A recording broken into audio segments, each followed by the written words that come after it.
Welcome back to Rukmini silks అండి. Binny క్రేప్లో different materials, ఇంకా different options, high fancy saris చూసారుగా.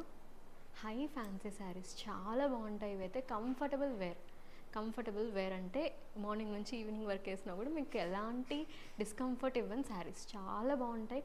చిన్న చిన్న అకేషన్స్ నుంచి పెద్ద పెద్ద అకేషన్స్ వరకు ఈ శారీని ఎవరైనా పేరప్ చేసుకుంటే చాలా బాగుంటుంది. చూసారుగా, high fancy, mentioning high fancy అంటే హై క్వాలిటీ అని. చాలా బాగుంటుంది. ఇలాంటి వెడ్డింగ్కి, ఒకవేళ ఇలాంటి శారీస్ వెడ్డింగ్ మీరు యూస్ చేసుకోవాలన్నా కూడా చాలా బాగుంటుంది. పెళ్లి కూతురుని చేసే ముందు టైంలో కానీ, అంతా అయిపోయాక పెళ్లి కూతురు పెళ్లి కొడుకు వాళ్ళ ఇంటికి వెళ్తుంది కదా, ఆ టైంలో కూడా ఇలాంటి శారీస్ యూస్ చేసుకోవచ్చు. చాలా డిఫరెంట్గా ఉంటుంది. పెళ్లి చూపులకి ఏదైనా శారీ వేయాలనుకుంటే కూడా ఇలాంటి శారీస్ చూస్ చేసుకోండి, చాలా బాగుంటాయి. ఇలాంటి శారీస్ కోసం మీరు రుక్మిణి సిల్క్స్ని విజిట్ చేయండి. సంస్కృతి, సాంప్రదాయం, సౌందర్యం.